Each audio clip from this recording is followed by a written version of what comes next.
Hello everyone, my name is Anil. I am a second year mechanical engineering student. My name is Megan, and I am a Year 2 Accounting and Business Finance student.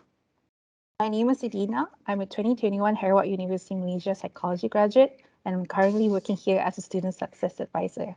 Please note that we're recording this session for our university archives.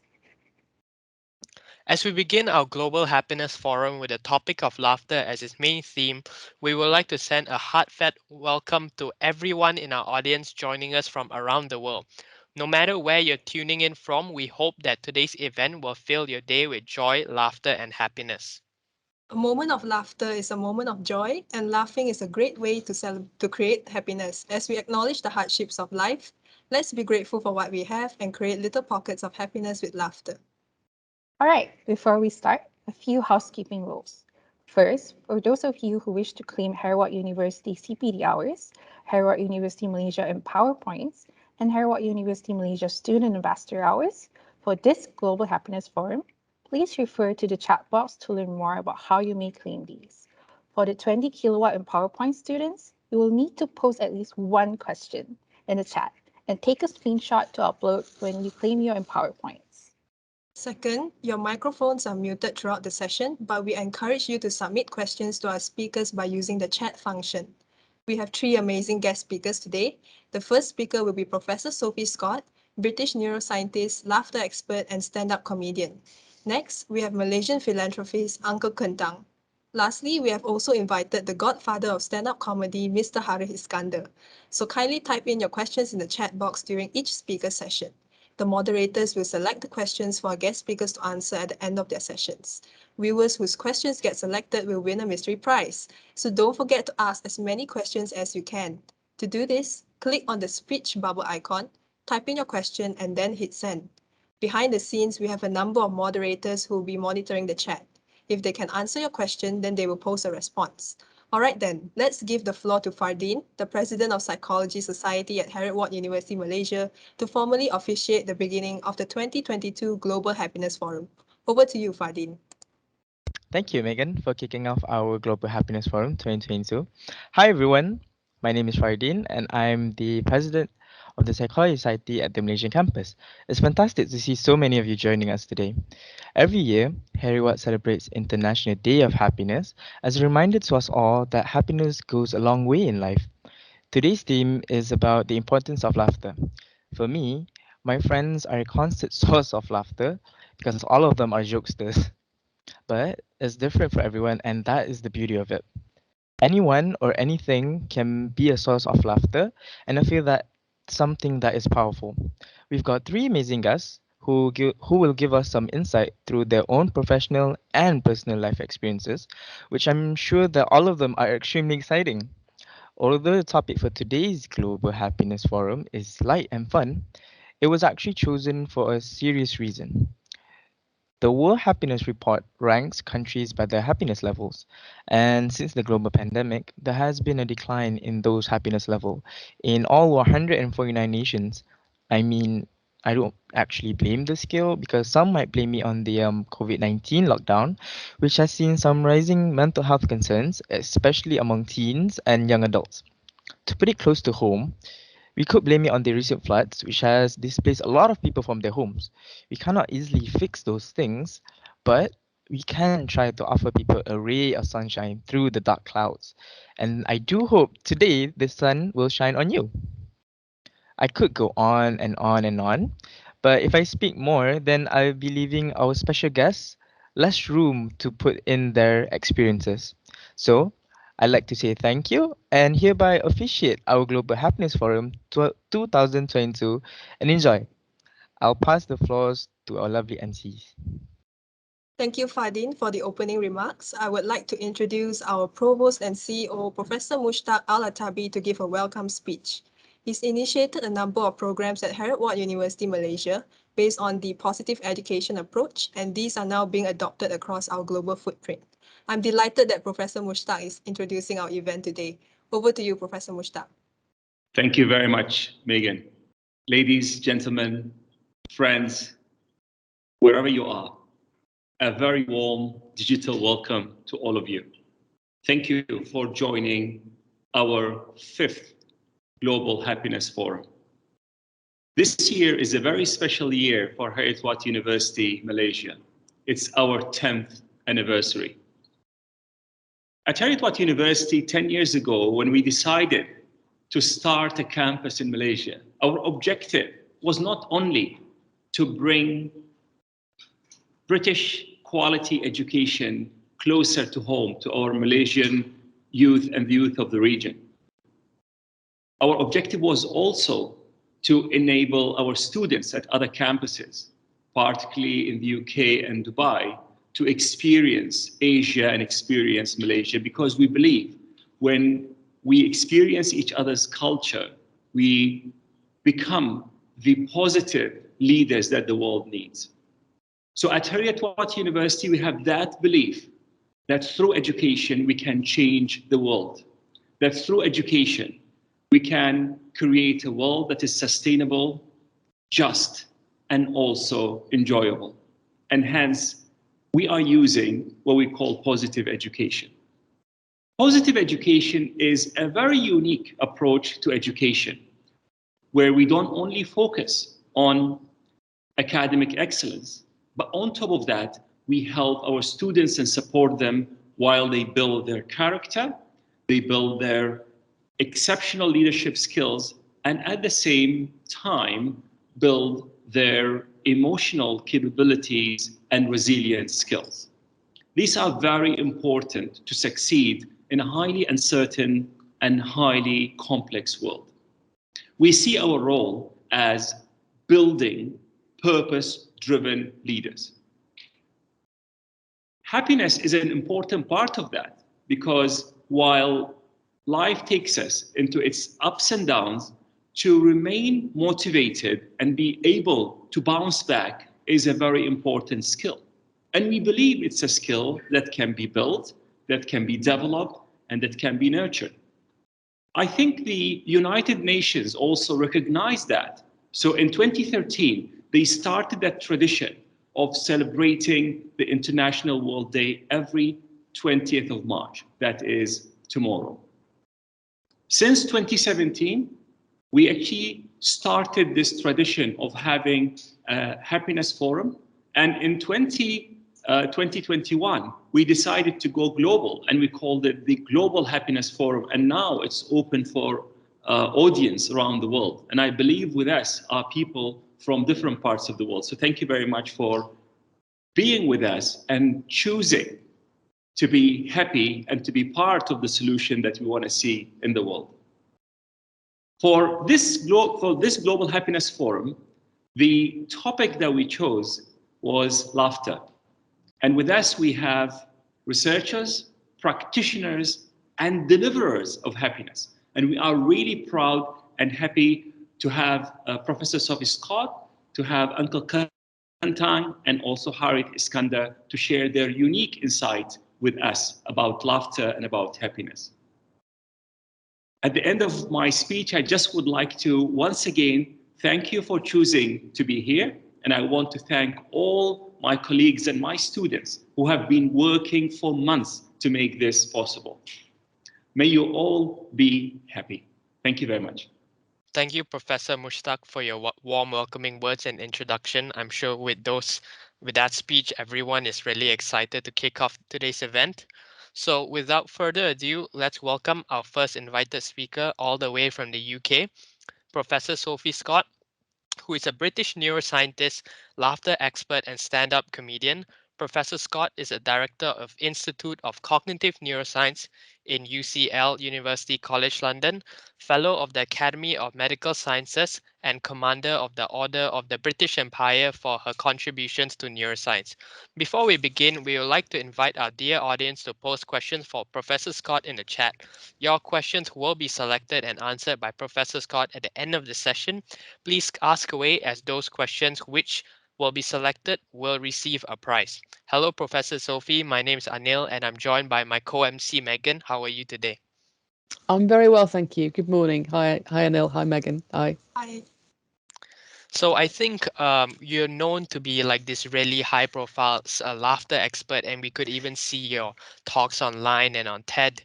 So I think my first question would be: do you think that laughter has always been a primal method of communication for the human species, even before we developed a verbal language system?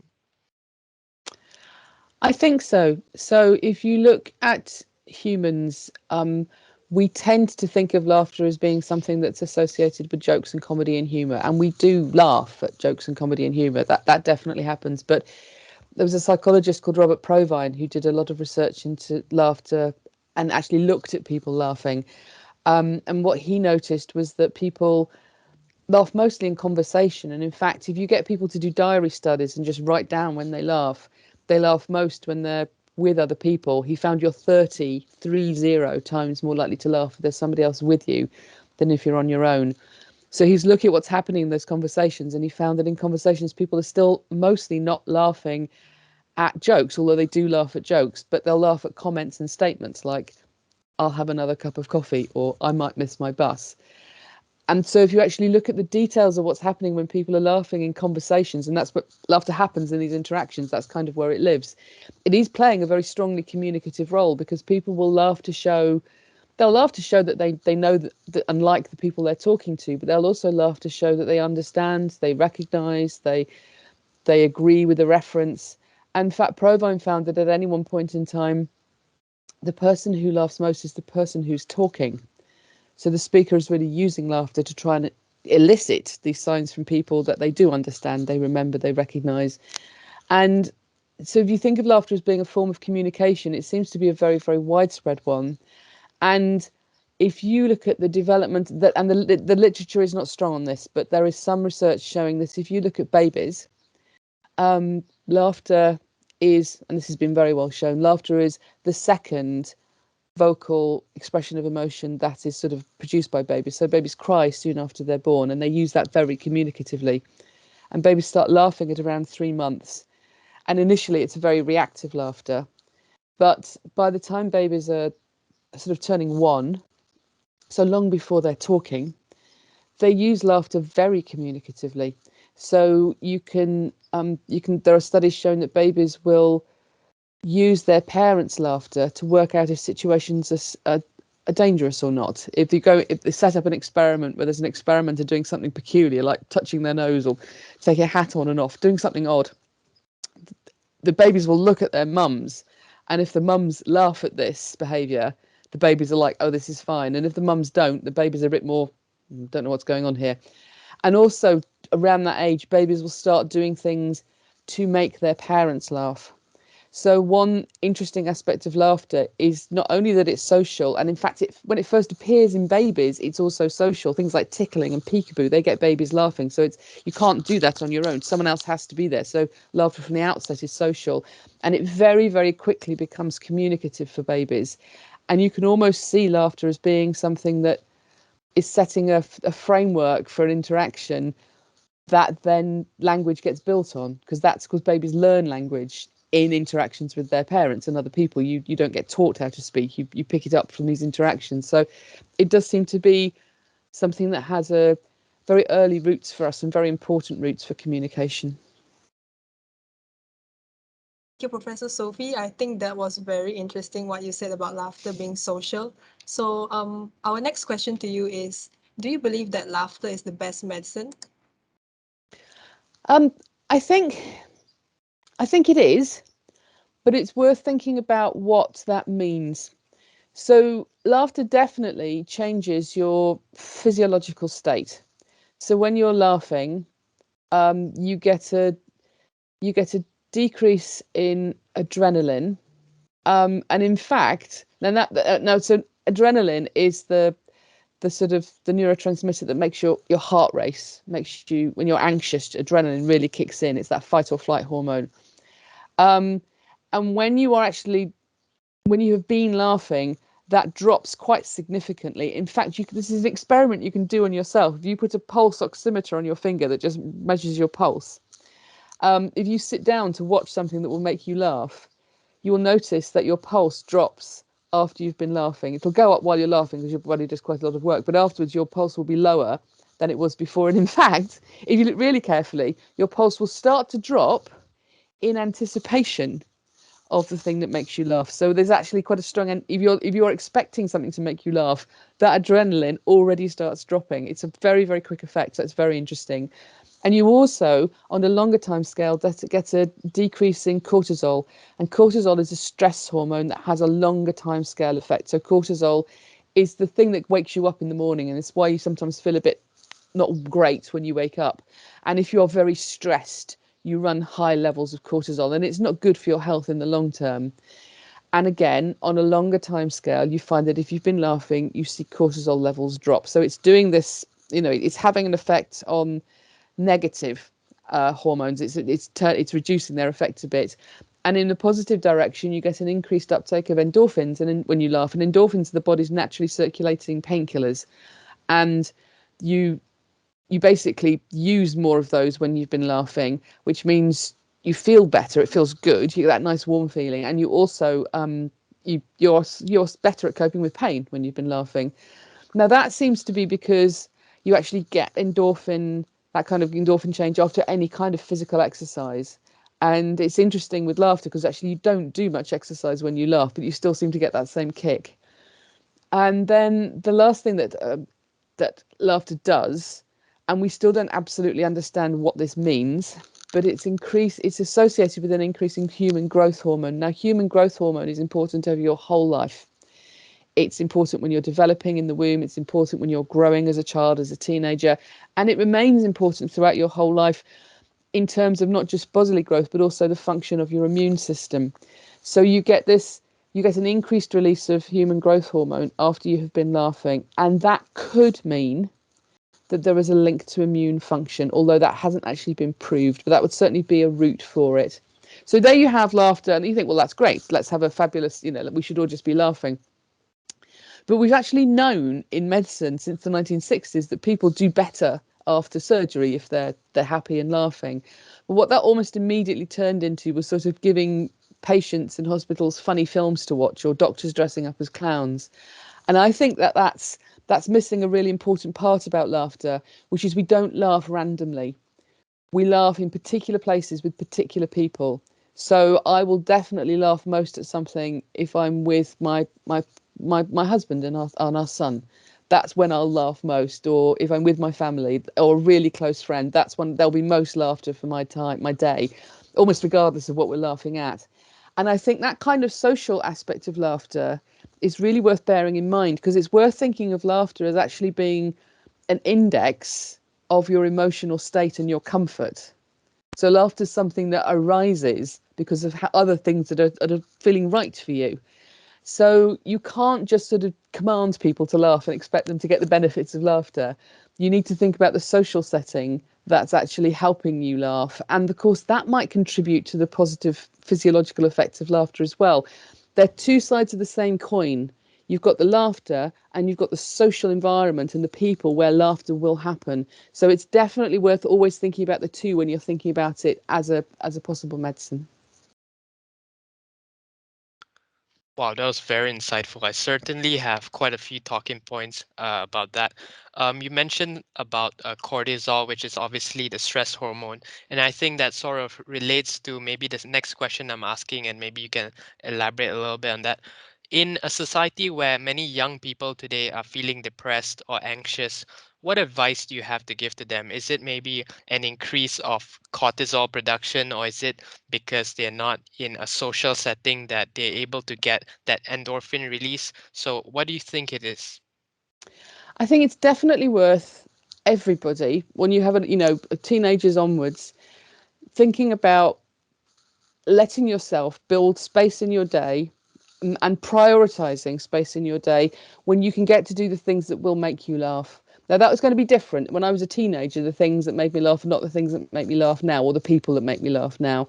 But it's worth kind of, making time for that. So spending time with your friends when you're not worrying about exams, but you're just having a cup of coffee and hanging out in the park, that kind of thing. That's a space where laughter is likely to grow. And also, you're going to reinforce and increase your bonds with your friends through that route. So it's more than the sum of its parts. These sorts of the social spaces where laughter can live, they aren't just letting you have laughter and the experience of laughter, but it's helping you bond more with the people that you're laughing with. So it actually has a very important role. An example from my life, when we went into lockdown 2 years ago in the UK, I said to my partner, my husband and our son, right, every day, because we're all stuck at home, my son's homeschooling, I said every day at 5:30 we put away our computers, we stop working, and we're going to watch something on television together. And what we always watched was something that was funny, just this funny TV series. We got through Brooklyn Nine-Nine, I think, 3 times during the pandemic. And it didn't really matter what it was, but it meant that we all together and sharing something that would make us laugh. And that was definitely a very good way of dealing with the stress of the situation, because it is very, very stressful and you are in difficult situations. That kind of, it feels almost forced, but if you can find a way of kind of building that into your day, it really did make it became something that we still do, because it was a habit that was nice. And it's actually something that, it's easy to let those things, or let's rephrase that. It's easy to think that those things are the silly part of your day. Like if I said, oh, I just sit down and watch TV with my family, you'd think, well, that sounds like a pretty dull way of spending your evening, Sophie. But actually, it was quite a deliberate way of doing something I knew would lead to laughter together. And it's worth prioritizing that. So that would be my advice to young people, that you don't think that the time hanging out with your friends is wasted time. That's probably the most important point of your day. Thank you for sharing that, Professor Sophie. I think I agree with you on that. So now I'd like to ask you something that I'm very curious about. So what got you into stand-up comedy? It's a very good question. So I work at University College London, and about 13 years ago, University College London started taking public engagement a lot more seriously, and that's partly because it's very important for people to do science communication. That's a very important part of scientist's life, but also University College London is a very famous university. We're right in the centre of London, and we're famous sort of at a global scale. But actually, in London, people often haven't heard of us. They've heard of the hospital that's part of us. They don't really know about the university. So they were trying to increase their profile in London for Londoners. And somebody had this idea of starting a comedy night. It's called Bright Club, like Fight Club. And all of the performers, apart from the person running it and a headline act, who would be comedians, everybody else was an academic or a student from UCL. And I first heard about that and I thought, that sounds dreadful. Why would you do that? That's really, really stressful. I don't want to do that. And because I was working on laughter, they actually got me to come along and talk to people about things. I was involved with them. I just wasn't doing the stand-up comedy. And it had been going for a couple of years. And then I was talking to a male colleague, a senior male colleague, and he was telling me he'd done Bright Club and he was brilliant and how everybody laughed and he was fantastic. And I got really jealous. I was like, well, if he can do it, surely I could do it. So I was like, oh, I'll totally do Bright Club. And then they went, great, brilliant, and booked me in actually for a Bright Club event about happiness. And oh, goodness me, I was so scared. I was so scared. I remember going to the pub, the venue for the event, and just locking myself in the toilet. And I thought, I'll just stay here, it'll be fine. And just start my new life living in a lavatory. And then I did it. And it went okay, and I absolutely loved it. And I thought, I want to do that again, and I want to do it better. Because there were two things I'd never thought about with doing stand-up comedy. The first was that it's such an interesting form of communication. You have to approach it totally differently to how you'd normally approach doing a talk. And it's actually an incredible skill to learn. It's a phenomenal thing to have up your sleeve, to have that opportunity. I would recommend anybody try training in it. There are lots and lots of courses. It's even if you never do it again, you'll have that experience. And the other thing was it also gave me a very different insight into laughter in audiences, because I'd only ever been in the audience laughing at things and I'd never really thought about what was going on. And it made me realize how actually very interesting the dynamic is between a stand-up comedian and the audience. And a lot of what the stand-up comedian has to learn to do is how to manage that laughter, how to sort of not just cause the laughter, but also sort of guess when it's going to happen, work out when it's going to end, and sort of keep going seamlessly. And that's an interesting skill, but it's a skill you can only learn if you have an audience in front of you. You can't practice that in your room on your own. So it's a very, very interesting skill. And it's also led me into a whole kind of world of research looking at laughter in audiences. So it's been personally very interesting, and it's been sort of scientifically very interesting as well. Yeah, I really liked your origin story of becoming a stand-up comedian. I think that in itself, that story in itself, should be a stand-up like special if it already isn't. So, this has been a fascinating conversation, Professor, but I'm sure it's inspired lots of questions. So let's just look at some of the questions I've got here. Um, First question from Jordan Tan. We have a lot of questions about fake laughter. Is there a difference between spontaneous laughter and fake laughter? There is, and the main difference seems to be that there are two ways that the human brain controls production of the voice. So right now I'm talking to you, and I'm actually, when any of us talk to each other, we're using parts of the brain that only humans have. We've got these what are called lateral motor areas. They come down here and they give us phenomenal control over all the muscles that we use for speaking or singing or beatboxing or anything we sort of choose to do with our voices. And we also have an older way of controlling vocalizations that we share with all other mammals. So we're the only animals with these kind of this voluntary system.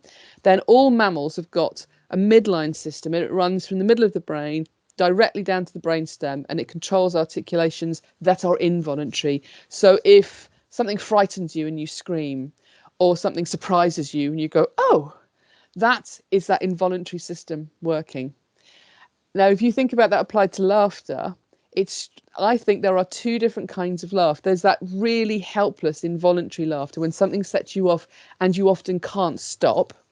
And that's associated with that old midline system. That's an involuntary kind of laughter. And I think that's what I would call spontaneous laughter. It's not being you can't stop it. It's just happening of its own accord almost.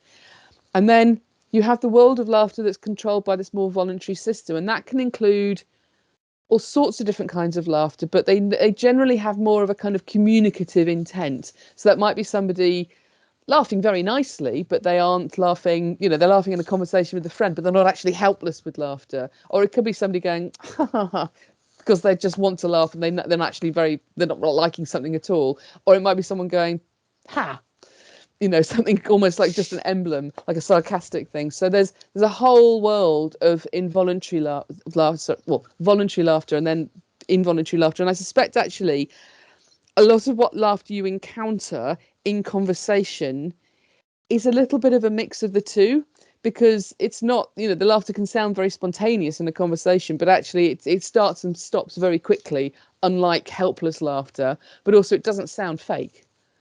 So it's probably bouncing back and forth between the two systems. It's really hard to look at laughter production in the brain scanner because people move so much and because people just don't laugh to command. But I think that kind of conversational laughter, particularly between friends where there's a lot of laughter, is probably actually the two systems interacting quite quickly. Thank you, Professor Sophie, for answering that. All right, it's time to select our second question from the audience. Congratulations, Gabriela Hojingi. Your question has been selected by our moderator. So Gabriela is asking, does a person's upbringing shape their sense of humor? If yes, can you explain how? Well, I mean, I think absolutely does. So we know that babies will laugh pretty spontaneously at around 3 months. So even deaf and blind babies who've never heard or seen laughter will laugh if they're tickled at around that month, around that age, by someone they trust. So it's a prepotent response. But it also is something that can vary a lot. So just really practical stuff, because rats have a vocalization that's very like laughter. Rats who are tickled more when they are babies laugh more when they're tickled as adults. So laughter itself almost certainly can be sort of encouraged by the environment, by how the babies are growing up. But also because laughter is a social behaviour, it's going to be shaped not just by the frequency of being laughed, but also the kind of context in which it's happening. And I normally take a bit of a body swerve around humour because laughter and humour are a bit different. But it's also the case that actually a lot of the things that influence what we find funny remain very social. So I can think of things that make me laugh now as an adult that are completely the sorts of things that would have made me laugh with my family as a child. So I think for want of a better phrase, my sense of humour, as well as my laughter, is very shaped by what my parents did and said, and what my brother and sister found funny, and what we all found together. So you get cultural differences in humour, which are partly driven by sort of language. So I speak French. I speak French well enough to be able to watch television programs in French, but even if I know something's supposed to be funny, I don't get the jokes because my French isn't good enough.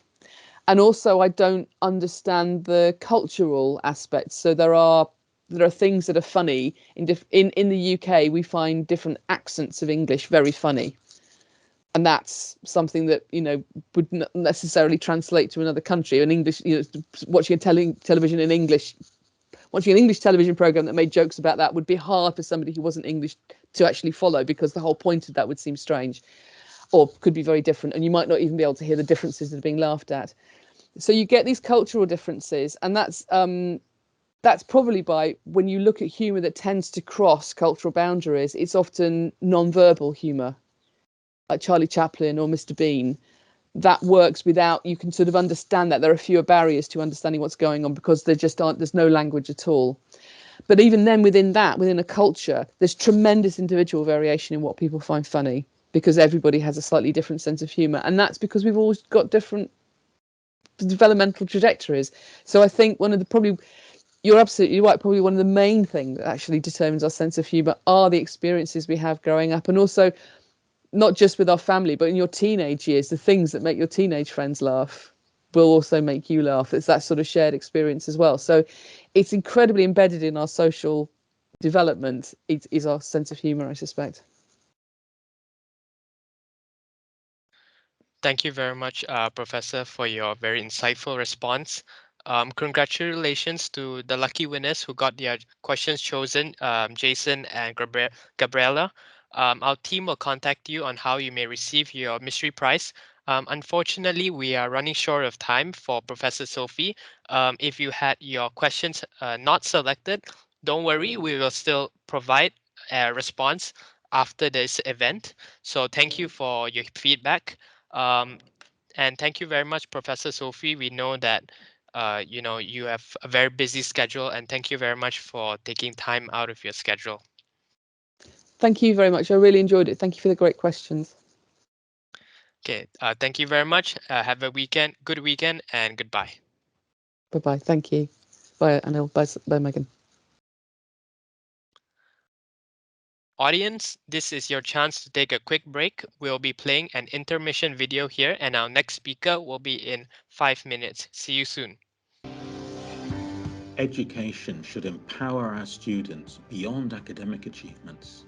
It should build character and the soft skills needed for success in life and to enhance personal well-being. It's all about cultivating a sense of purpose, which will lead to making an impact on the world around us. At Heriot-Watt University, we call this positive education. I'm a writer. I am a bridge builder. I am a light bulb. I am a change maker. I am a catalyst. I am a breath of fresh air. I am a peacemaker. I am a soul warrior. I hope to communicate to other people my own sentiments to express what I feel about issues in today's world. My purpose is to help others develop a personal understanding and perspective of the world around them. I aim to encourage the sharing of opinions and perspectives between people from different walks of life, resulting in the development of positive worldviews.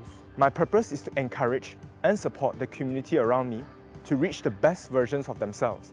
My purpose is to enhance youth participation and engagement in leadership programs by creating positive changes at individual and community levels. I aim to build, innovate, and transform the world towards sustainability, and I dedicate my life towards building healthy teams and sustainable communities where people get to enjoy life with more happiness, growth, recognition, and purpose. I wanted to be the sparks of summer life, as I believe everyone has the obligation to make the world a better place. I promise to the best of my abilities to contribute to the sustainability of this country and give impact to others. My purpose is to help people manage their financial matters in order for them to achieve a better financial security and also to reduce their financial burden on their shoulders. I find joy in connecting with other individuals in hopes of adding value into their lives. My purpose is to help others in all capacities to create a positive impact in their lives. I aim to create a platform with the help of industry leaders for young individuals with mental health issues and those who need support and guidance to pursue their dreams in life.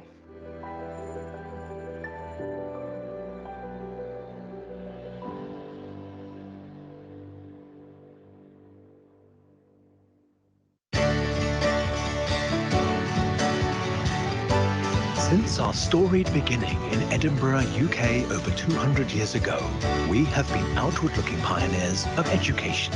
We understand the value of delivering access to world-class education. And with our strong historic links with Malaysia dating back to 2011, the country was the clear choice in the next chapter of Heriot-Watt University's story. Ever since? Well, far be it from us to toot our own bagpipes, but it's been quite the decade for Heriot-Watt University Malaysia. Our story begins in 2012 as we welcomed our first 16 students to our first campus in Menara Putrajaya. Even as they walked through our doors, we were already building our new sustainable and sprawling 4.8-acre lakeside campus. Finally, in 2014, the Heriot-Watt University Malaysia campus proudly became our new home. The country's very first green campus. Here, we welcomed new faces, innovative new spaces, and celebrated the truly global leaders of tomorrow. And as we took to the stage, our students stepped proudly onto the world stage themselves.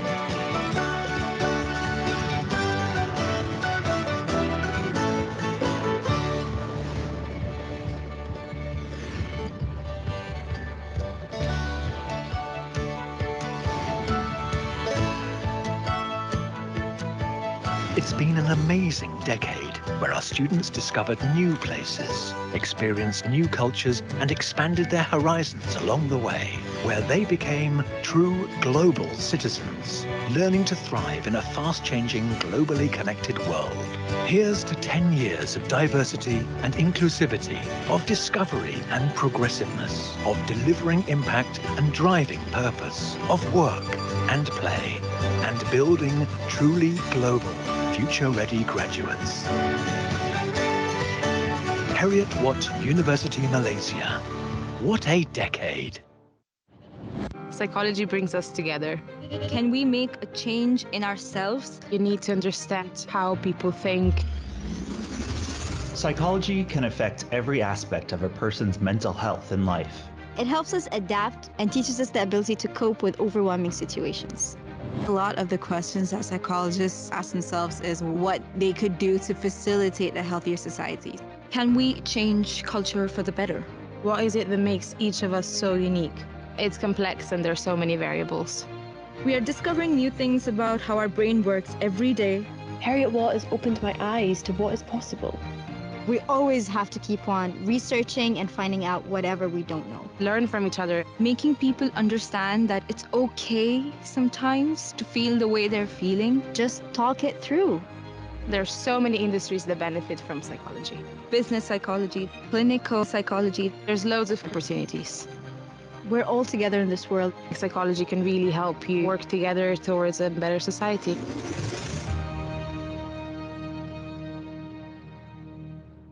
Welcome back to the Global Happiness Forum. I hope everyone had a great break.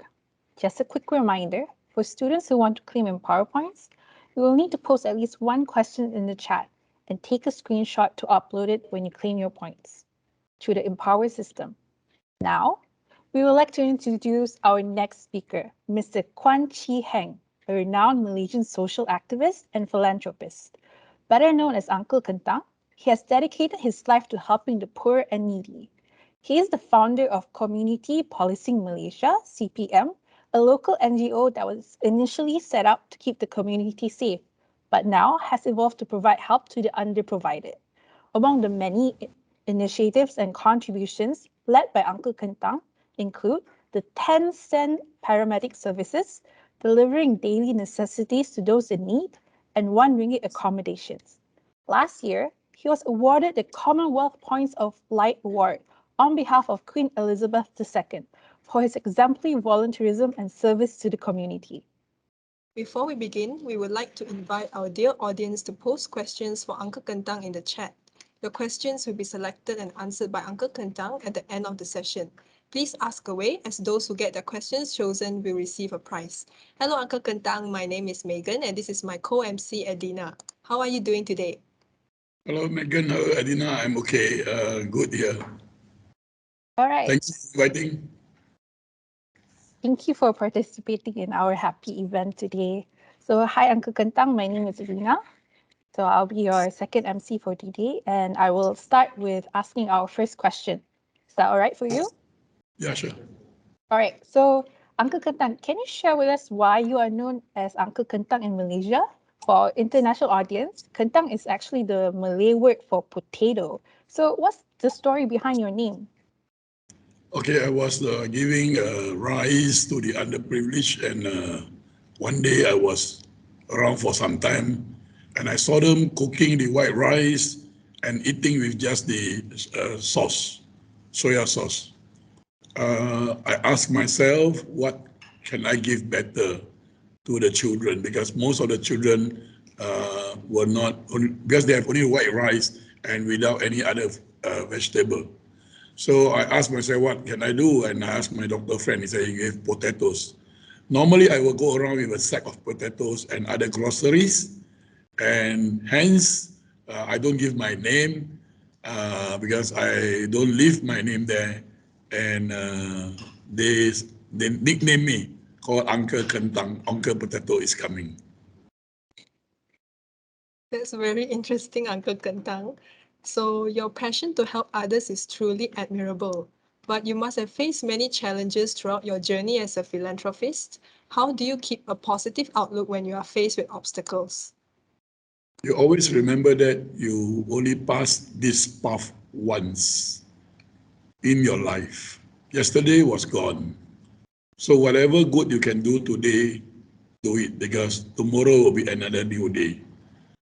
If you hope when you give people something, you hope for return, that is not giving.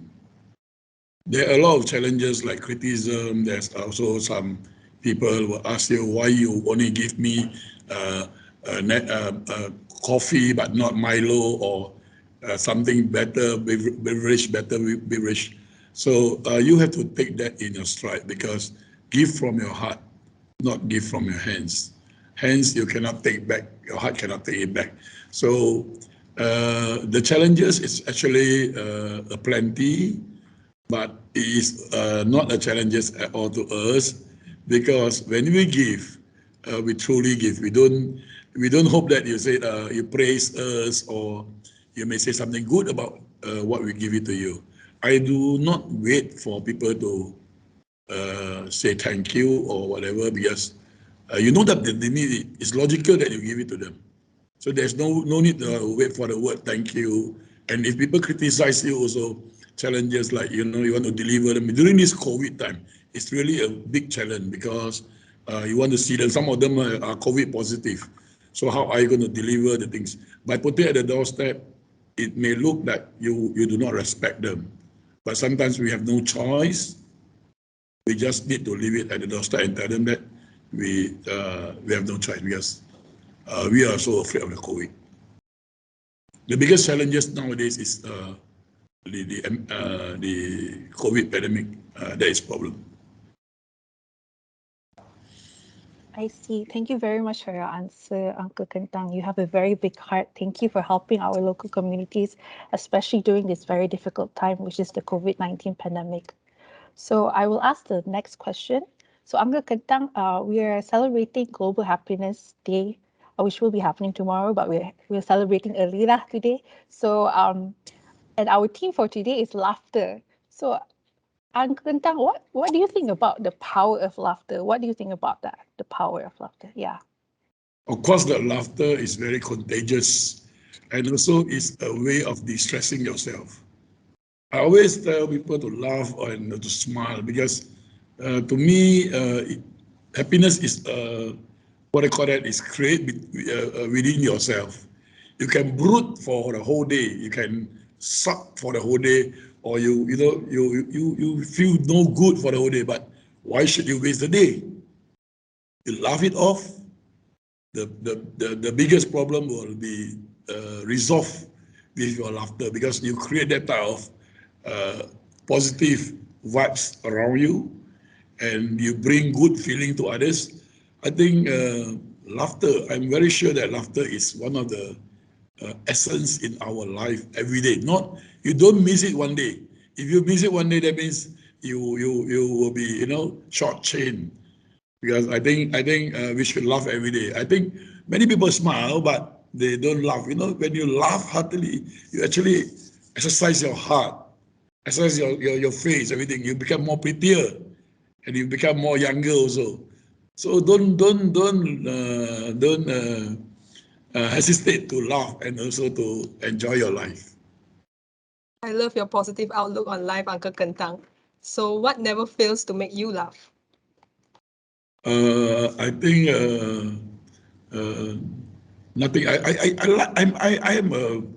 I don't know why I'm born to be a happy person. Even people, because when people, even if people say anything to me, I will not be shorter an inch. I will not be taller an inch. So I don't care what. And I like to give. You see the people smile. You see the people laugh.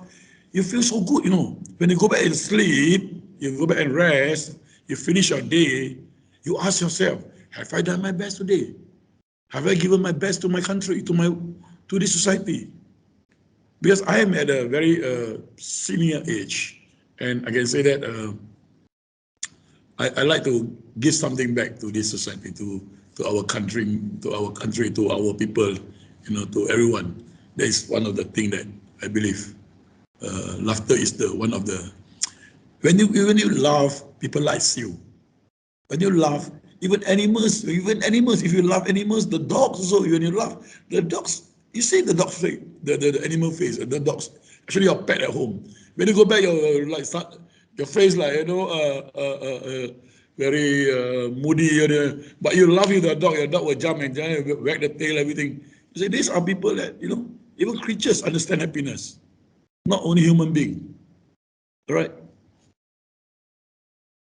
Thank you very much for your answer, Uncle Kentang. That is my experience with my dogs, that's all. I have some small puppies, I mean not puppies, those small dogs in my house running around and they're happily. Oh, how many dogs do you have, Uncle Kentang? Two dogs. Oh, I see. With my neighbor, they have another dog. We always play around. My neighbors got two, I got two. So we have four. Oh, okay, that's fun. Oh, pretty sure like dogs are, I'm pretty sure for a lot of people, pets are like a source of stress reliever. They make you happy and laugh a lot. Yes. I agree. Yes, so I will ask the next question, Uncle Kentang. So we're going back to your social, your contributions to the local community. So, Uncle Kentang, what is the most inspiring experience as a philanthropist? How is it like to be on the field helping others? Even this morning, we saved a man's life because he suffered a heart attack. The moment the wife gave me a thumbs up, I think that is the best gift I can get in the morning. Yeah, as you give every day, you receive a lot of smiles. I think that is the best thing that we do because we are an ambulance provider and we provide emergencies. I mean, we provide emergency services to people who suffered mishap in the house, this and that. And when they see the children waving at us, when we bring the parents or the mother or the injured father to hospital, I think that gives me the biggest satisfaction of life because we know that we have bring hope bring hope to the family.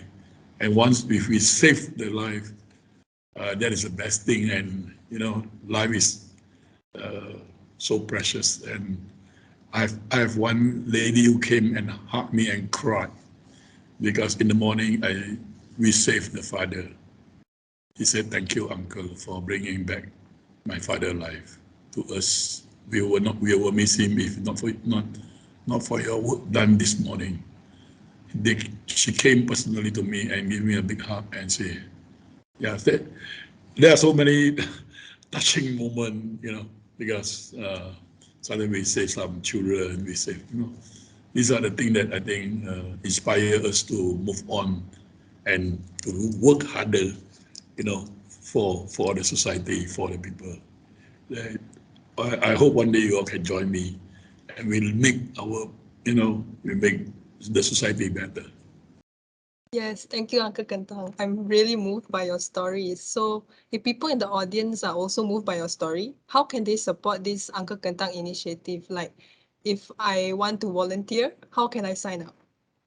Yeah, they can come to our office in Puchong and they can volunteer in our ambulance. They can volunteer to go and dress the wound of the sick who's bedridden, to see what kind of a wound, how they're suffering from the wound because they have no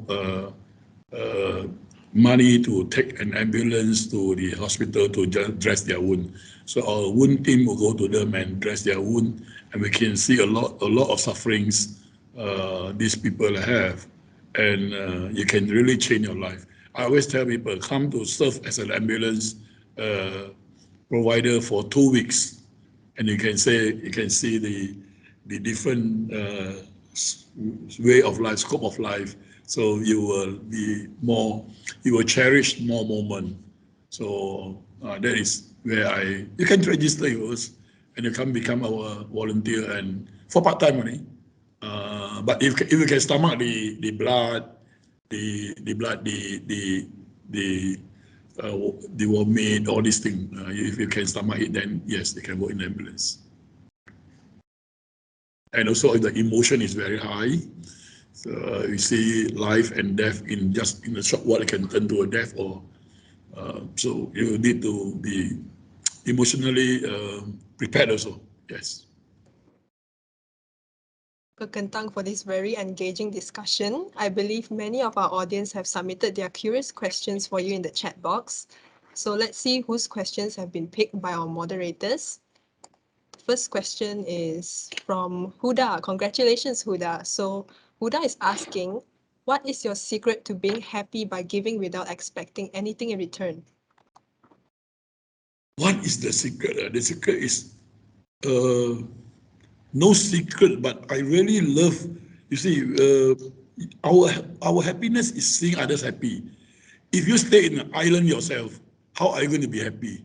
So if you see a lot, you can be happy, but if you see there are 2, 3 friends in the island together and make them happy, I think it will increase your happiness. For me, when I give more, I feel more happy because I know somebody benefited from my living, from my life today. So from my doing. So there's actually no secret. Actually, helping others is the biggest honor and biggest thing that make us happy. Thanks, Huda, for the question, Huda. All right. Okay, so I'm going to pick the next question. Well, not me lah. Actually, the moderator team is going to pick the next question from our chat box. Okay, so let's see what question was picked. Okay, we have a question from Melissa.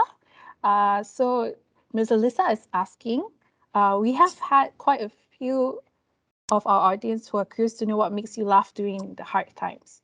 Yeah. So what makes you laugh during the hard times, Uncle Kentang? I don't only laugh at a hard time because I laugh at any time because I told you earlier that I don't want to be short-changed. My day will be gone by this evening and by 9 p.m. when I go, 10 p.m. I go to sleep. So I need to, every day is a good day. And people say, wait for a good day. I said, no, there's no good day. You make the day good. That's simple as that. You want to laugh, you can laugh, you can laugh. Even if people say that you are crazy, no, go and laugh. You look at the mirror in the bathroom yourself, you laugh at yourself, it's okay. Why not? Because that laughter creates the adrenaline to make you a happy person. When you walk out from the bathroom or you walk out from the toilet, you can become a better person. You know, you can laugh at any problem because to me, problem is gift from God to make you a better person. The biggest teacher is problem to me. So if you face with difficulties, that is not difficulties, that is your teacher. That you learn to mitigate around the difficulties and you laugh it off. And you make sure that you mitigate it properly. I believe you should create the laughter within yourself. It's not to wait for people to make you laugh. If you want to wait somebody to make you laugh, or you want to go and see some stand-up comedy, or you want to see, wait for that stand-up comedy. No, make yourself a stand-up comedy. Go and laugh at yourself and say, hey, come on, I want to be the best today. Come. You need to do that. Because why? If you miss that chance, the day will be gone when the sun goes down and the moon comes out. No, don't waste any day without laughing, without smiling. Happiness is yourself to create. It's not waiting others to make you laugh. You sit in the car, you are driving in the jam. You should be happy you're in the jam. You're not in the flood, sitting in the car with the flood, in KL, you're sitting inside the water. You should laugh yourself, compare yourself with the people in other more difficult situations. So we must feel blessed. People who feel blessed, they like to laugh, they like to enjoy their day. Always, when we ask what we don't have, then that is the biggest problem. We should be thankful of what we have. That is important. So please go back and laugh. You can laugh during your bedtime, you can laugh. Because it's a good thing because you exercise your heart, you exercise your facial. I tell you that you can be younger, no need to go to put a lot of makeup. Enjoy your day and get younger. All right? Thank you for answering that, Uncle Kentang. We have another question from Onion Low. So she is thanking you so much for your efforts, and it has definitely been inspiring. So what advice do you have for people who would really like to help but are shy to reach out? Don't feel shy. I think when you want to do good, you can start from your family first, your friends first, your next someone sitting down next to you, someone is walking on the streets. Don't help them. Do not feel shy. You don't need to go to the NGO to start your what. Start it from where you sit, where you are now, and give a smile to your neighbor, your immediate neighbor. That is and start it with your community, and you do not need to do it big. Actually, in charity work or good work or whatever, good vibes or whatever. I don't think you need to start it, go to the NGO. I say I want to be a volunteer. You just start from yourself first. When somebody enter the toilet, maybe you can hold the door for them. You can when somebody want to enter the eateries, you saw a woman bringing the young children, so you just open the door for them. It's a full good factor. So start that. That is truly human charity, truly good charity.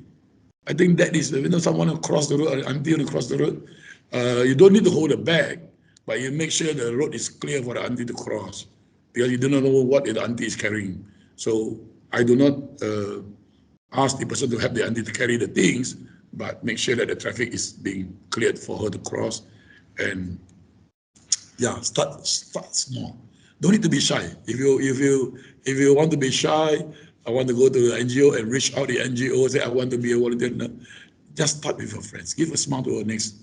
Give a smile to your mother. Give a smile to your siblings. Give a smile to your neighbors, your house neighbors. When somebody on the park the car, you just wave. You come in first. Rather than I want to jostle for the car park, this and that.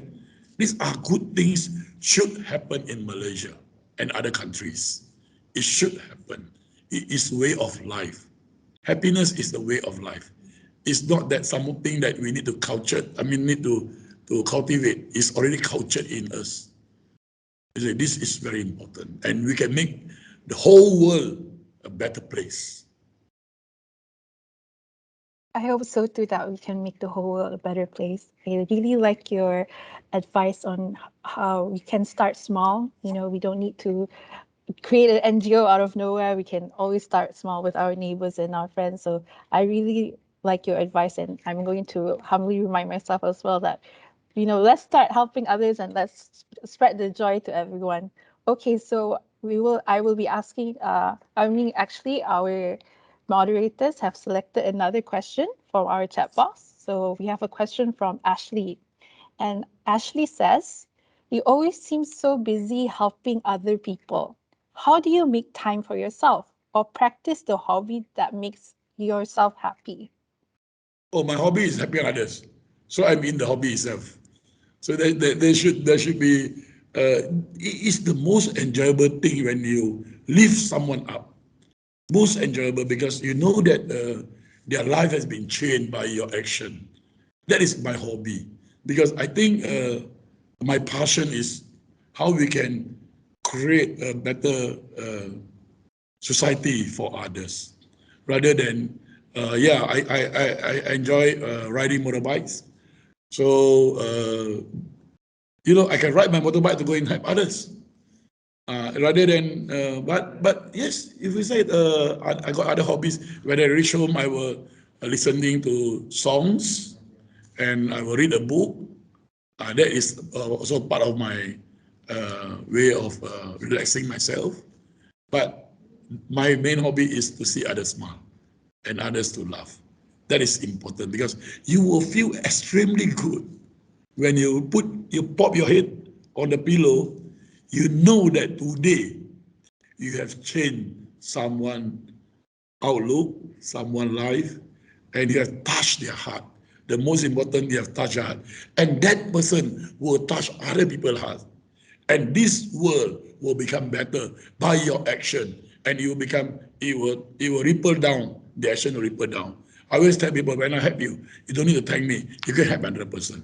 So by this way, we can create, what do you call that? An action to follow. So when people say, "Oh, why you help people?" Oh, never mind, you go and help others. You enjoy. I believe today, just today only, when you go back, when you drive back, you give way to somebody and you wave at the person and give a smile. I think that person will wave back at you and somehow, even if they don't wave back to you, or they become, very surprised by your action, you feel good. Yes, I give someone the leeway to cross the path and make our roads safety better because we are better drivers. We are friendly drivers. So this is something that when you drive on the road, you just study. You just study, and this can make our country road safer and reduce our accident level. And we can reduce the stress of the whole population because why? Everybody driving the car very stressed, very stressed. Suddenly you see two beautiful girls, Megan, smiling and smiling away. You say they feel good, and when they feel good, they drive better. So let's study.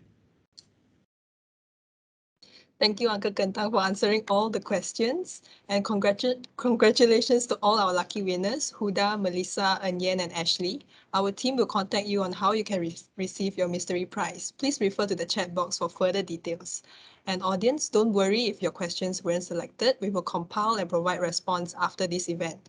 Thank you all for your participation. And Uncle Kentang, a lot of our audience are giving you their love and support through the chat. Thank you so much. Thank you so much for the opportunity to share with all of you. And I really wish you all the best and good evening to everyone. And enjoy your life, the most important.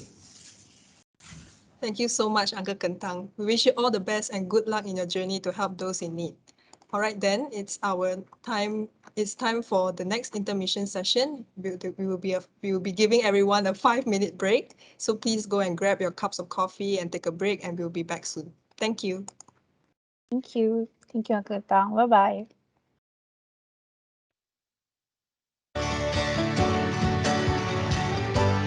Since our storied beginning in Edinburgh, UK over 200 years ago, we have been outward-looking pioneers of education. We understand the value of delivering access to world-class education. And with our strong historic links with Malaysia dating back to 2011, the country was the clear choice in the next chapter of Heriot-Watt University's story. Ever since? Well, far be it from us to toot our own bagpipes, but it's been quite the decade for Heriot-Watt University Malaysia. Our story begins in 2012 as we welcomed our first 16 students to our first campus in Menara Putrajaya. Even as they walked through our doors, we were already building our new sustainable and sprawling 4.8-acre lakeside campus. Finally, in 2014, the Heriot-Watt University Malaysia campus proudly became our new home. The country's very first green campus. Here, we welcomed new faces, innovative new spaces, and celebrated the truly global leaders of tomorrow. And as we took to the stage, our students stepped proudly onto the world stage themselves.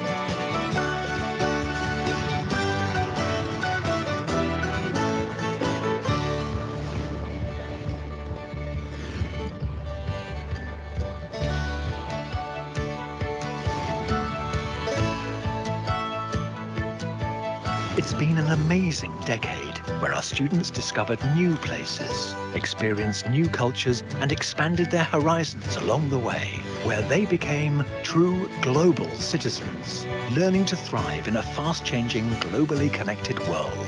Here's to 10 years of diversity and inclusivity, of discovery and progressiveness, of delivering impact and driving purpose, of work and play, and building truly global, future-ready graduates. Heriot-Watt University Malaysia. What a decade! Education should empower our students beyond academic achievements. It should build character and the soft skills needed for success in life and to enhance personal well-being. It's all about cultivating a sense of purpose, which will lead to making an impact on the world around us. At Heriot-Watt University, we call this positive education. I'm a writer. I am a bridge builder.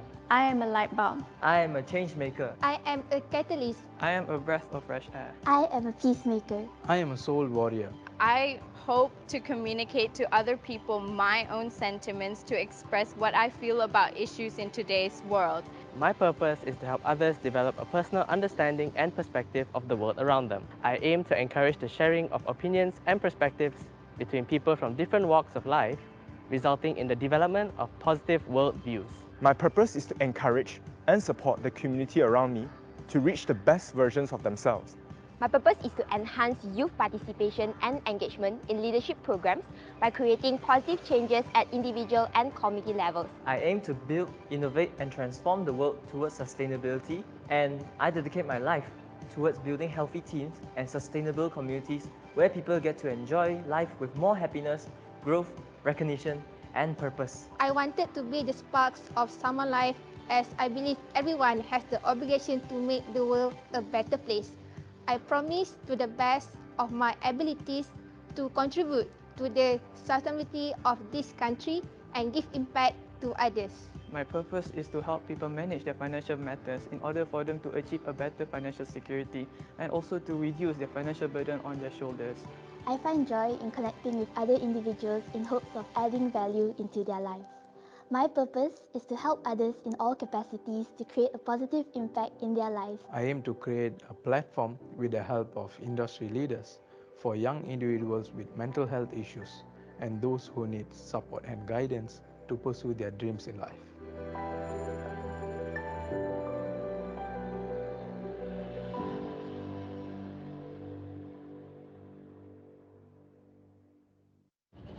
Psychology brings us together.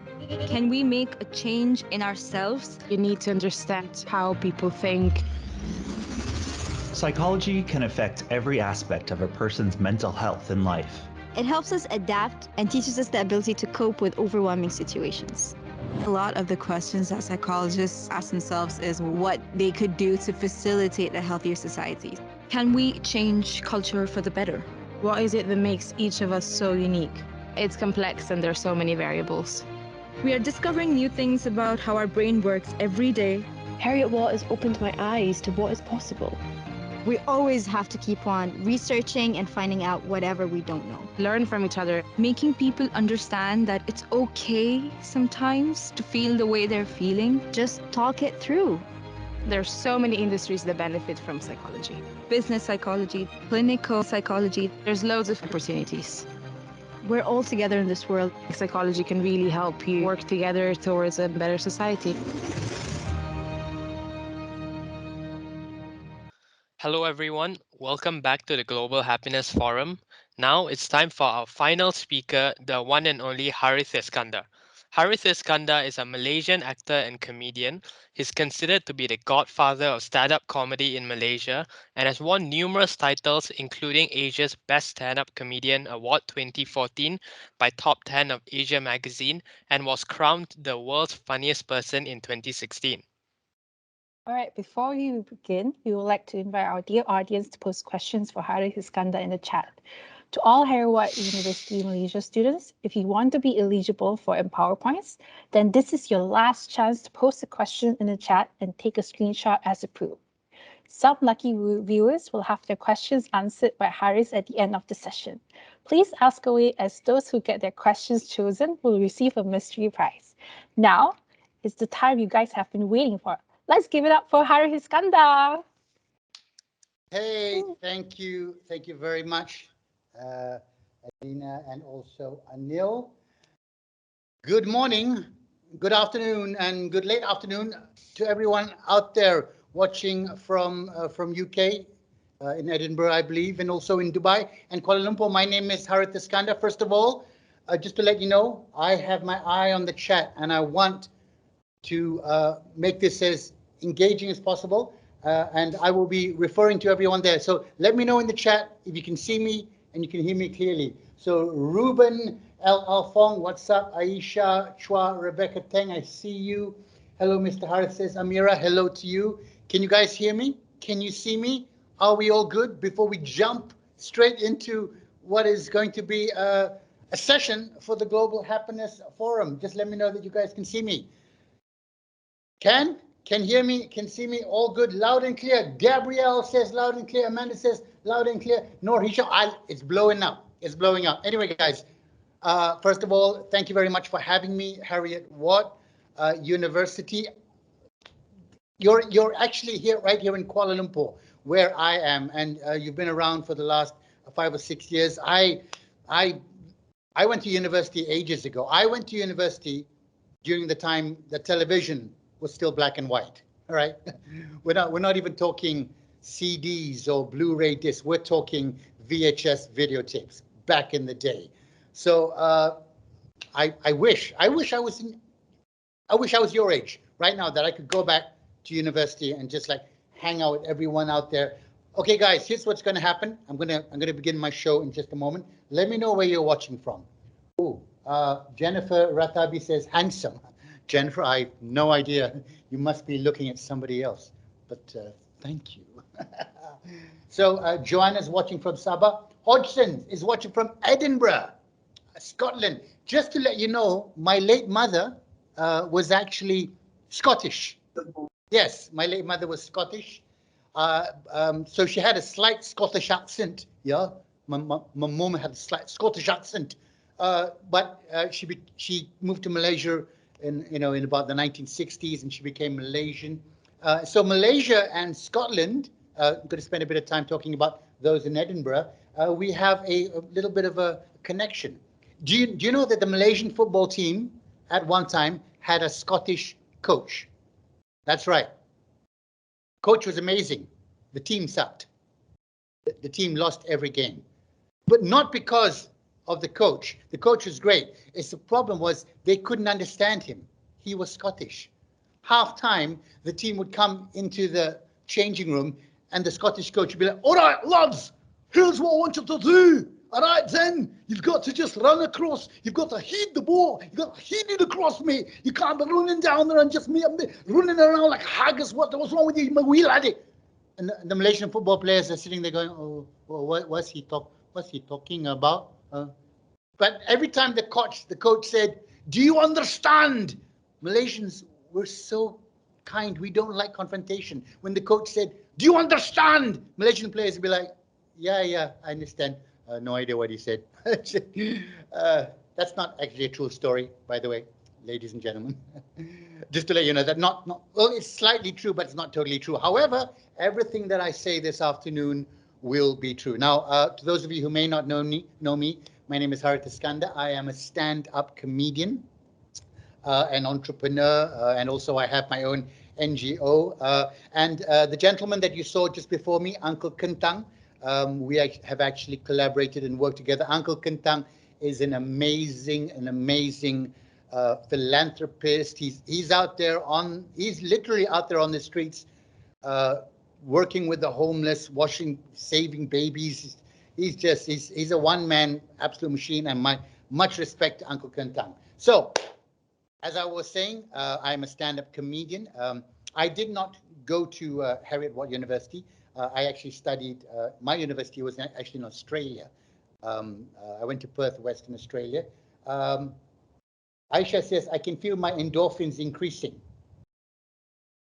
Aisha, you're like on the Avengers level, you're X-Men level. You can literally feel that. I like it. I like it though. Thank you so much. So yes, Hernandez says, I told you so. Now Hernandez is talking about a show that is actually on Netflix. I've got a comedy special on Netflix called I Told You So. But I don't want to talk about that. But it's on Netflix. I told you so. But enough about that. Anyway, as I said, I went to university as well. I did go to university. I went to university in Australia, and I was there for 5 years.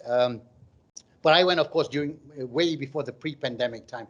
I can't imagine all of you out there who have spent a good part of the last 2 years doing e-learning online in front of your computer, with your lecturer open in one window and YouTube open in the other, and you're just nodding at the lecturer while watching YouTube. I can't imagine how difficult that must be for you guys. Can you have it easy? Oh, man. When we wanted to cheat in my time, we had to put matchsticks in our eyes and fall asleep with our eyes open. That was our level of like opening another window. I'm not saying that students of Heriot-Watt do that. I'm not suggesting that at all. I'm just saying if I was you, that's what I would be doing. Anyway, guys, so yeah, I went to a university in Australia. Let me tell you a little bit of a story.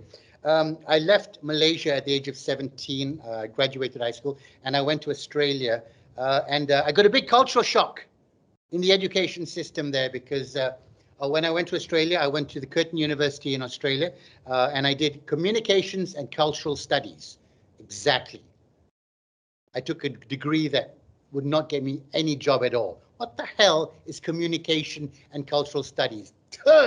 Anyway, that's why I'm a stand-up comedian right now. But anyway, enough about me. I do remember there was one particular lecture. This is very early on, second week of my schooling there. I had to do an essay, a 5,000-word essay on existentialism. So this is back in the 90s, ladies and gentlemen.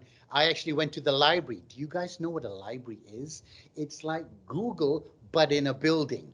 In those days, we had to go to libraries, and I went to the library and I picked up about 25 books on existentialism, and I read all the books and I sifted through them and I plucked out articles and I rewrote what this author said and what that author said. I wasn't copy pasting.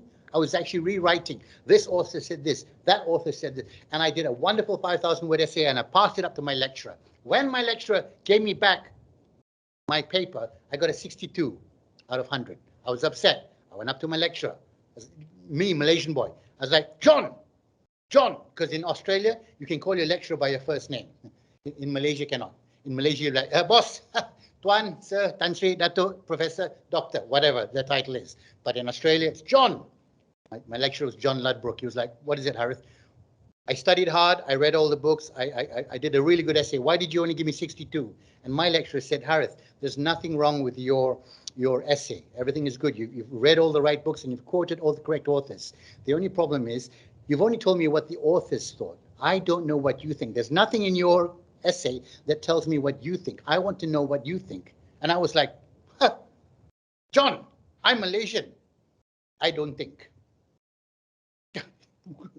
We don't. That's not, in school, in high school, we're not taught to think. We're just taught to copy off the board, read, remember, regurgitate. And that's how I pass my exams. I think Malaysians, I don't know whether you can confer. If you can agree with me, let me know in the comments section. That's what's going on. Muhammad Kepoy is laughing. Yes, so he says that's correct. Ng Yu Hyang says there's a Curtin University in Malaysia. Yes, now there is a Curtin University in Malaysia. Joanne Chong says, Mr. Harith, what do you do in your pastime when you are not making other people laugh? Ladies and gentlemen, let me tell you a little bit of a story. Off camera, off stage, I'm the most boring person in the world. You only have to ask my wife. She will confirm this with you. My first date with my girlfriend, then my girlfriend became my wife, lasted 20 minutes. She walked away. She literally got up and walked away. Because, and her complaint was, when I asked her later, what's wrong? Why did you walk away? She said, you didn't speak. You didn't speak. Of course I didn't speak. I was listening. I was listening. Men, we get told our whole lives, you never listen, you never listen. And so when I was listening, my girlfriend, or the girl I was dating, said, you didn't speak. I can't win them all. All right. So anyway, so that, Joanne, answers your question. Estelle Key says, how was your experience transitioning from live to online performances? Good question, Estelle Key. Ladies and gentlemen, I'm a live stand-up comedy performer. I've been doing it for 30 years. And stand-up comedy actually exists in the live form. You can only do it live. It's really difficult. Right now, like it's very difficult to do it virtually because as a stand-up comedian, I require the audience's reaction. So during the pandemic, we shifted online, did a lot of shows. I did a lot of shows online via Facebook, and which is really not a great experience. Did you know, Facebook, there's a 27-second delay between the time I say something and the time you see it. So in Malaysia, by the time I say something and you hear it, our government has changed. Yeah. Those of you in Dubai and Edinburgh, just ask a Malaysian friend. They'll let you know what that means. Anyway, the pandemic in Malaysia, in April, we're moving to an endemic stage. I believe this is very important. So everyone out there, I know this is the Global Happiness Forum and all, and I just would like to share a little bit about how important it is to not just, I know it's very easy to say, hey, just be happy. It's not that easy to do, but it's actually very important to make other people happy. I believe the best way to be happy is to make others happy. And that's why I much respect what's happening here today, the forum that Heriot-Watt has put on, and I'm excited that we get to do this. I mean, we get to do this virtually. Those of you watching in UK, those of you watching in Dubai, let me know where you're from, okay? I tell you why I want you to let me know where you're from. Later on, I'm going to be jamming a little bit of a song based on what you guys, where you're from and what you're doing. So just let me know where you're from in the comments section, and I'll make a quick note of that. But we're moving out of this. I know in the UK you've moved out of the pandemic phase. You guys are all out there, like just walking around without masks and everything. In Malaysia was still a little bit of a, you know, we still want to wear a mask and all. But I went out recently, and I went out, and it's different. It's exciting. I went to the movies. I went to the cinema. I miss going to the cinema, ladies and gentlemen. I miss going to the cinema. And I went out and I sat in a cinema, and I fell asleep. Yeah, because I don't know. Have you been to the cinemas nowadays? It's way too comfortable. The seats recline. They bring popcorn to you. They bring food to you. I just fall asleep. I pay 40 ringgit and I fall asleep. It's ridiculous. Because when I was young, back in the cinema days, we had these hard seats. Like you sat down and it reminded you you were alive. And right in front of us, as you're watching the movie, rats would be running by. This is back in the 80s. Yes, it was a different time. But we're out there now. We are out there in the world. We're out there. We're enjoying each other's company again. We're trying to stay safe as much as possible. But guys, I tell you something. Wherever you may be, and let me know where you're from. I see people from Pahang. Don says gritty North London. Gritty North London. All right. I don't know if that's a North London accent. North London. Is that North or is it South? I'm not so sure. I've not been to London such a long time. But you know, speaking of accents, I don't do great accents, and the reason is I always have a very Malaysian accent because I hate. I've got some Malaysian friends. When they go overseas, the accent changes when they come back. I hate that. Anybody have that kind of friend? Before they go overseas, they're very Malaysian. Hey, Harith, I'm going overseas. And I say, you go lah. Then they go overseas. They come back like, oh, mate, I just got back from gritty North London, right? I tell you what, it's so cold, innit? Or Kuala Lumpur's so hot. Kuala Lumpur's so hot, innit? And I'm like, Kuala Lumpur. Well, you went to London 5 years, is it? Study, university? No, I was only transit 1 hour. I hate it. Hate it. All right. Pakistan. Gohar, watching from Pakistan. What's up, Pakistan? Never been to Pakistan. Oh, my God. Would love to come one day. Gohar, I hope you can show me around and, you know, show me the way to go and, you know, what roads to go down, what roads to avoid as well. Because, you know, sometimes I know roads can be a little bit difficult and dangerous in Pakistan. Ziyong says, Mr. Harith, was there a time when you felt lost in this journey as a stand-up comedian, and what kept you going? Wow. Wow, Ziyong. I feel like I'm on the Oprah show. Harith, did you feel lost as a stand-up comedian? What kept you going? Tell me about your childhood. Ziyong, you got me all Oprah right now. I'm about to ask you to reach under your chair, and there's a car for you. This is the car for you, and a car for you. No, none of that. Can't afford that stuff. But no, yeah. Here's the thing. Stand-up comedy is, I've been doing it for 30 years. It doesn't have to. It can get pretty lonely sometimes because you're on stage. You live and die alone. You know, that's basically it. You do well, audience goes, "Wow, you're amazing." Well, when you suck, you can't blame anyone else. You. And you just got to pick yourself up and, you know, get past that. And basically, here's how I do that. Anytime that I'm feeling low, I'm, you know, deciding to beat myself up. At the end of the day, what I say to myself is, you know what? Every time you don't do well in life or life brings you down, there's just something about that moment for you to learn from for you to learn, you know, from failure. There's always something, no matter what goes wrong in life. Number one, there's something to learn from that moment, which will hopefully make you better in the next moment. And number two, there's someone else who's got it worse than you. Seriously, out there, they're just, guys, the fact that you are on a device right now and you can watch this, you're doing okay. You are absolutely doing okay. It's not the end of the world because there are people out there, you know, with not even any internet. And I'm not talking about East Malaysia. I'm just talking about people without, you know, without devices, without any forms of what we're having now. You got a device, you're watching it, you're doing okay. All right. Ruben says, if you weren't a comedian, what job would you do? I'd be a rock star, Ruben. I would be a rock star. Right? I wanted to be a rock star. I wanted to be a musician when I was a kid. I wanted to be a rock star. And I could have been someone. I tell you what, guys, just to end off my segment, I'm gonna sing. You guys tell me where you're from in the comment section, and I'll make a song up about you. Right, here we go. Harith, would you say that stand-up comedians and teachers have many things in common? That's a question from Lee Lin. I don't know if stand-up comedians and teachers have much in common. Not in any of the classrooms that I've been. Muhammad Aquarin, he's watching from Shah Alam in Selangor. That's a place where there's a lot of rain, there's been a lot of floods. It's somewhere you don't want to go. Linger Hans watching from Ipopera. Trigasas watching from Lacquer. Hodgson's watching he's watching from Hotel California.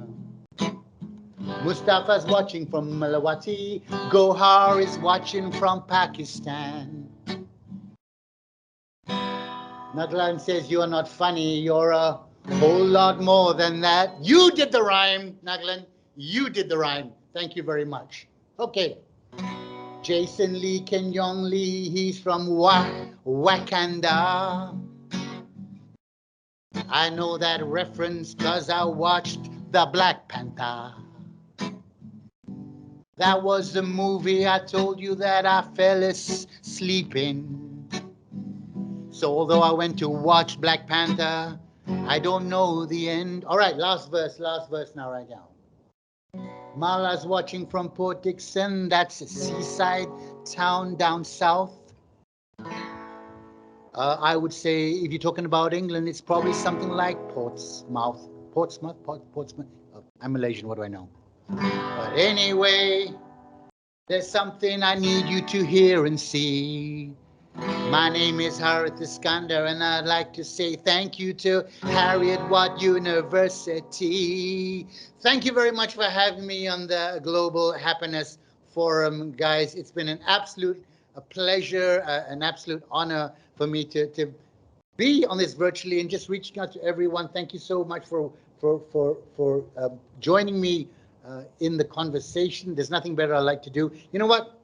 When this all gets going and we move on to a cleaner and safer phase, I can't wait to come to Dubai, Heriot-Watt University, maybe do a show for you guys there, and also in Edinburgh. So let me know if you want to come. With that, I want to bring back into the virtual studio a couple of the hosts, and I believe they have a few more questions for me. So thanks again, guys. I really appreciate this moment. Thank you. Wow, that was quite a session. I Thank you. mean, Thanks, Anna. I don't think I can sort of keep up with that. It all gets downhill from here.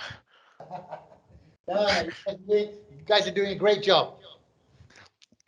Okay, so besides comedy, of course, you have been involved in many things in the entertainment industry. You have done films, advertisements, and you're currently hosting a social media show, What's Going On Malaysia, where you discuss current Malaysian issues with invited guests and the general public. Are these conversations you have a source of inspiration for your comedy and how you get your creative juice flowing for writing material, let's say for a comedy special? Okay, so a lot of people ask where I get my material from. I can say to people, I have probably the best job in the world. I could literally sit at a coffee store or cafe all day long just with my phone open or reading a newspaper if I'm feeling old school. And that is where comedy comes from. Comedy comes from real life. And the best comedy is often true. Recently, if you're in Malaysia, you may have seen I got into a little bit of trouble when I posted up a clip about a joke I was talking about the Malaysian immigration having 2 counters open instead of 24 counters open. And the chief of immigration actually responded to me on Twitter. And that's just an example of how comedy lives in truth. And therefore, yes, everything I do in life is potentially a source of inspiration for my comedy. You mentioned the live talk show, What's Going On Malaysia. It's on my YouTube channel and on my Facebook channel. If anybody's interested to see the interviews I've done, please go to my YouTube and Facebook channels.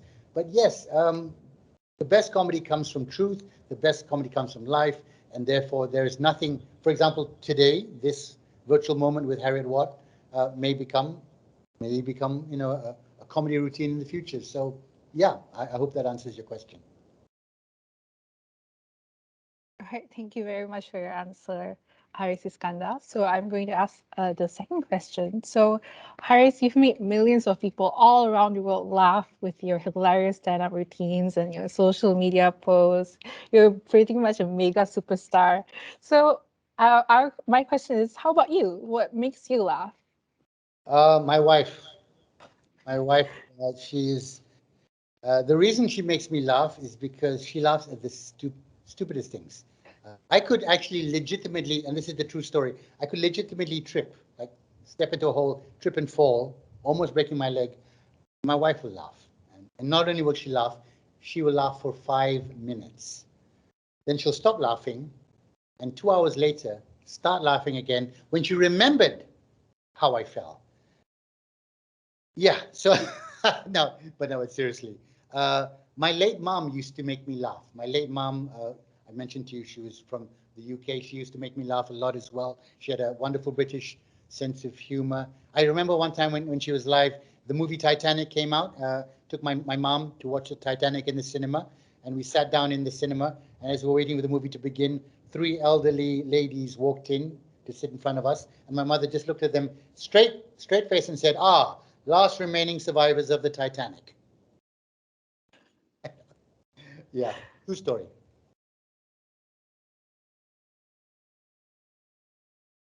Yeah, I mean, I'm personally quite a big fan of British, the sarcastic, British humor.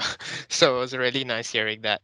Um, People say that life is better when you're laughing. So what do you think about the importance of laughter? Do you think that laughter helps make life better? Obviously, I'm sure you'll vouch for this because getting laughter is part of your job. So what's your input on this? Well, here's what most people don't realize. Laughter is actually essential. It's essential because laughter deals with pain. Sorry to get a little bit of morose and dark on you, but if you think about what are jokes, what is laughter, what is the oldest classic joke in the world? Is Charlie Chaplin, black and white movie, someone walking along slips on a banana peel and falls. Now in reality, in real life, pain is occurred. Someone physically might have got hurt. But what is our reaction? We laugh because it's the old gag. So if you look at any form of laughter, we laugh because we're dealing with pain. I mentioned earlier, we're dealing with truth. That is the reason we laugh. And like, for example, I love the Irish. Whenever someone passes away, they have a wake, and they have a big booze up, and they drink and they laugh and they talk about the funny things that person did, and that's how you deal with pain. Laughter is incredibly important. So whenever someone gets offended by a joke or something, I think they completely miss the point. Most jokes, I'm not saying all, most jokes, most laughter, most comedy is actually a way to massage and a way to deal with pain. So I can talk about my late mom here, because instead of being morose about it, I'll remember something funny she did, and I'll laugh about it. And same with my late dad. True story about just last week. I was doing a show at my comedy club, the Joke Factory.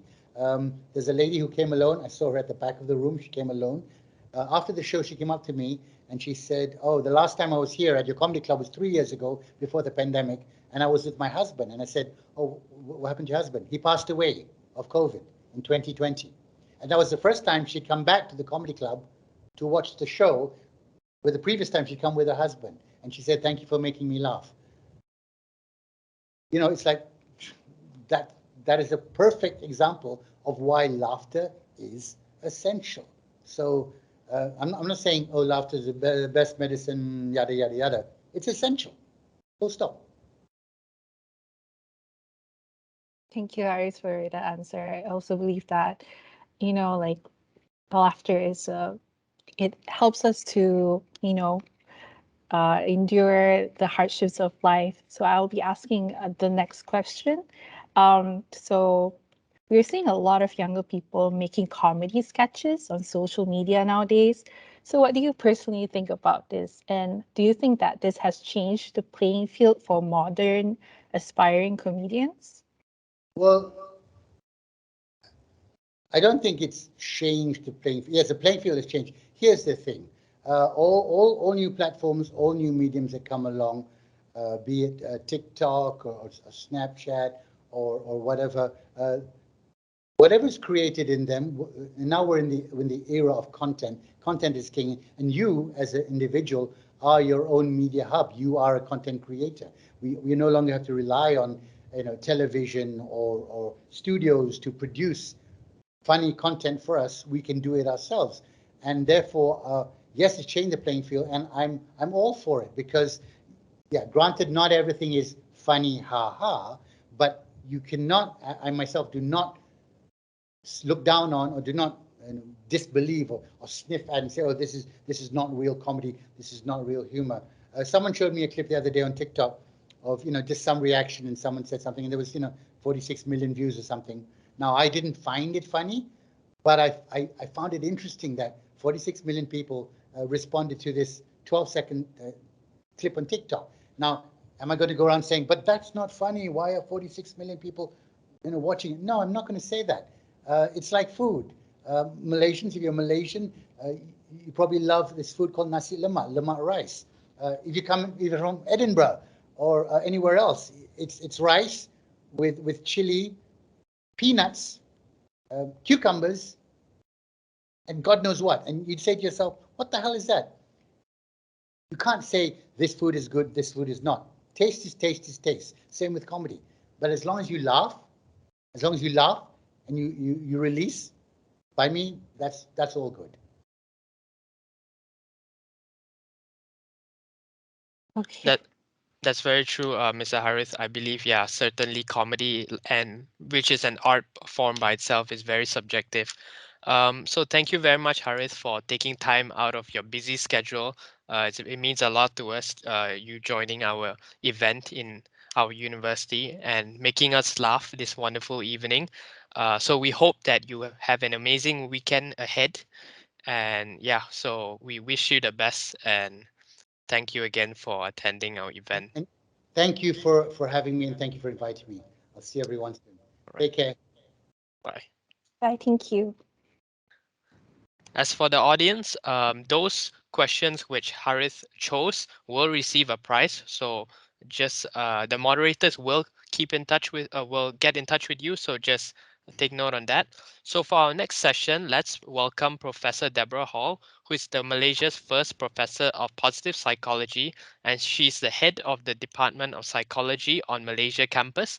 So Professor Deborah has worked in research for more than 25 years and published more than 170 journal articles on a range of topics related to human perception and well-being. Over to you, Professor. Thank you, Anil. I've been so delighted to be here today supporting one of the events under our unique Positive Education Initiative. Happy International Day of Happiness, everybody. I could see lots of chat and lots of you laughing along the way with Harith. Everybody in the production studio here was laughing along at his jokes. So I hope you all feeling happier, yes? I'm having such a happy Saturday. I've so much enjoyed the last 2 hours of chit chat. It's been great. Thank you to Prof. Sophie, and also thank you to Harith Iskander and Uncle Kentang. And of course, not forgetting our fantastic student MCs. Let's give them all a round of applause.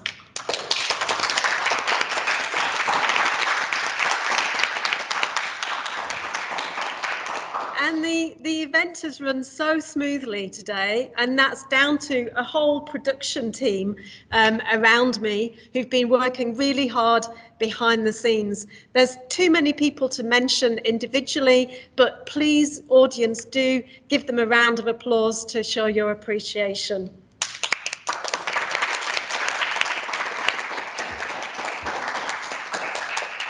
So this year's International Day of Happiness has 3 mantras, and that's keep calm, stay wise, and be kind. And let me just leave you with some inspiring words of wisdom. Keep calm. Let's remember to take a slow, deep breath and focus on what really matters in our lives. I think Harith's comedy routine had so much energy, but actually it's made me feel quite chilled. It certainly stopped me worrying about my teaching deadlines next week. Second is stay wise. Making wise choices helps everyone, and Uncle Kentang has certainly been wise by choosing positive actions that support the well-being of people in the community. We can learn a lot from his example. And third and finally, be kind. You know, we're all in this life together, even when we've been forced apart during COVID. Let's stay connected. And as Prof. Sophie Scott said, do take time to laugh and enjoy the company of friends around you. Now, if you've enjoyed today, then please do join us again for some other events in our 10th anniversary celebration. We've planned bi-monthly virtual conversations with some influential leaders that are shaping our university now, over the next 10 years and beyond. On May the 18th, we've got the university's Pro-Chancellor, Tansri Jamila Mahmood. In July, we have Professor Heather McGregor, who's the incoming provost at our Dubai campus. In September, we've got Sir Jeff Palmer, who's Scotland's first ever Black professor and now appointed Chancellor of Heriot-Watt University. And rounding things off in November, we have our own Prof. Mushtak Al-Atabi and myself talking about positive education and the fantastic work that we do here at Heriot-Watt Malaysia campus. This is a chance for you to get up close and learn a little bit more about the people behind the faces at Heriot-Watt University, and we do encourage you to join in and ask lots of questions to our guests. Now, every Global Happiness Forum is different. Last year's topic was a little bit academic. This year's topic has been a lot more light-hearted, I hope you agree. And I hope you've had a lot of fun with us today. We've certainly had fun putting the show together. We'd really love to hear your feedback, what you enjoyed the most from our conversations with our amazing guests, and maybe even suggest a topic that you'd like us to think about for next year's International Day of Happiness. So on the screen, you can see a QR code, or you can click on the link in the chat, and please do fill in the feedback survey. Your responses are very much appreciated. The survey will only just take a minute of your time, so while you're just filling that in, I'm going to hand you back to our fantastic MCs for bringing today to a close. Thank you, Professor Deborah, for the lovely closing remarks. And thank you to our dear audience for filling in the feedback survey. Everyone, it is now the moment you have been waiting for. It's time to announce the winners for our lucky draw. For those of you who joined after 4 p.m., so sorry, but you've missed our early bird lucky draw registration, but no worries, try your luck and come to our Global Happiness Forum next year. Okay, so our moderators will be sharing the screen soon, so you can see the electronic spinning wheel. Okay, so now on the screen, you can see a total of 149 entries. These are all the entries that we received through the early bird lucky draw registration. So now the lucky winner's name will be removed from the list in the next spin to ensure fairness. Now we will electronically spin the wheel to pick a lucky winner. This is so exciting. I wonder who will win.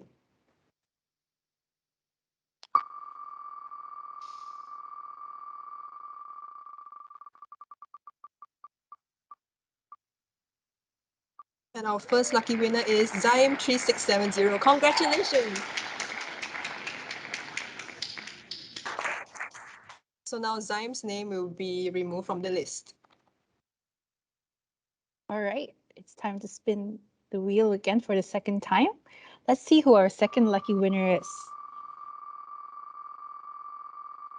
All right, I wonder who it is. So exciting.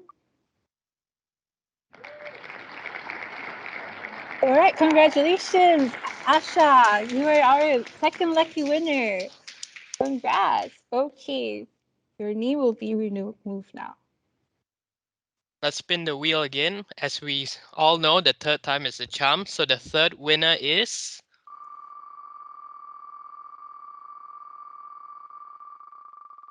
The winner is...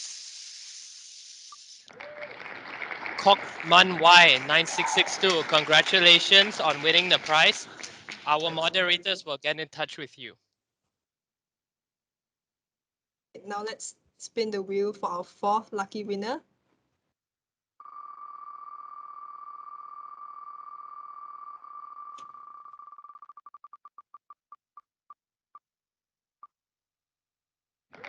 Congratulations, Sophia 3480. Okay, all right. Brace yourselves. We are spinning the wheel for the very last time. So hold on to your seat as you might be the final winner. Okay, let's spin the wheel. I wonder who our lucky last winner is.